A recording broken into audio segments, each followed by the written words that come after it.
Máme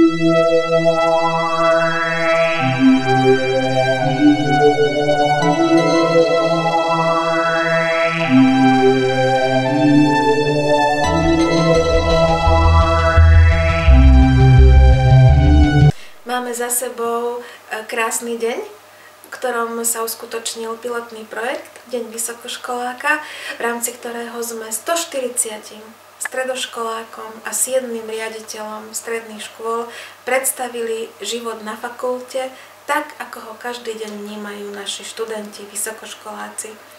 Mali sme tu dvoch zástupcov z praxe, ktorí hovorili o tom, prečo študovať, ako sa uplatniť vo svete podnikania.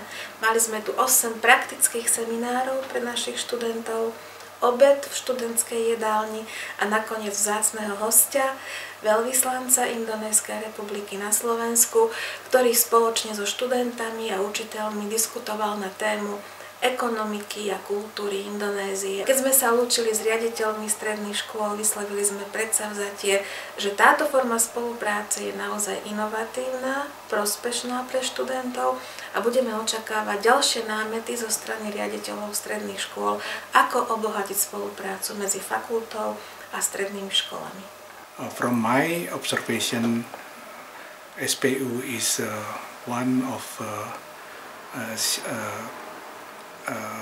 a shining example of cooperation between universities. It has a formal cooperation with University of Gunadarma and University Andalas. So that's why Nitra is very close to my heart. I'm always happy to be back again in SPU. It is like home, away from home. Mal som možnosť odprednášať študentom môj príbeh, ako som začal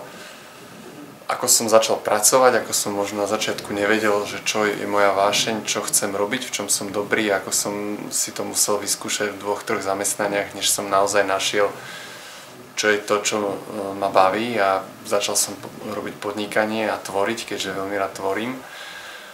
A som rád, že som mohol im odovzdať túto skúsenosť, lebo si myslím, že fakt, keď najdôležitejšie je, aby človek robil v živote niečo, čo ho baví a v čom je dobrý, čo je jeho silná stránka, čo mu ide ľahko. Cítil som záujem zo študentov, kontakt od nich a svedčilo aj na konci sa mi páčilo, že bolo veľa otázok, že sme ich ani nestihli všetky zodpovedať. A mám z toho radosť. Čo sa týka Dňa vysokoškoláka, veľmi sa mi páči ten nápad, tým viac, že máme taký istý v Polsku.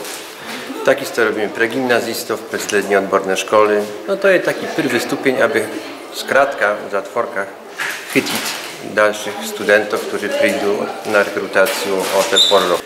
Pani doktorka Paluchová to veľmi energeticko ukázala, jakie sú problémy v Polsku, a jej poznám dosť dobre. Urobila to dobre, profesjonalnie, a myslím, že studenti to chytili. Takže bolo dosť, jakby to powiedzieć, živé to bola reakcia studentov na to, co hovorila prednášajúca. Napad perfektnie, realizacja jeszcze lepsza.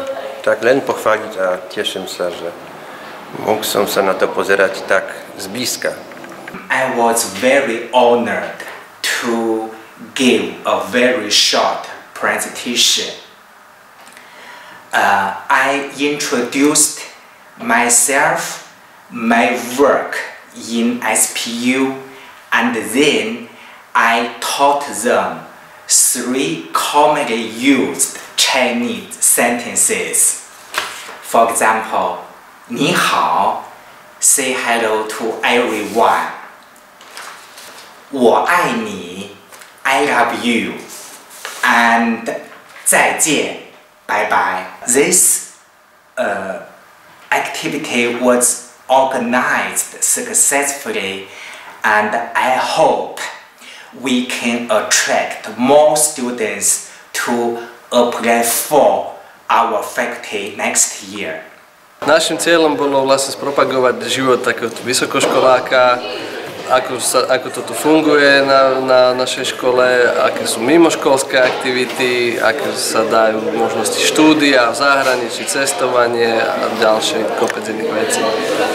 mali sme za úlohu toto zorganizovať, všetko usmerňovať ich a myslím, že to sa nám celkom podarilo.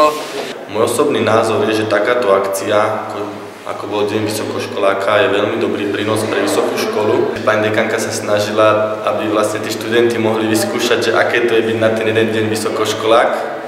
A tí študenti si to mohli teda vyskúšať tým, že si vybrali sami prednášky, ktoré ich zaujímali. Program Učený študentom mi dal strašne veľa informácií, ktoré možno použijem v budúcnosti, keď si vyberiem túto školu, a rozhodne mi pomohol vo výbere určitých seminárov a možno nejakých ďalších študijných obav, ktorých by som chcel venovať v budúcnosti.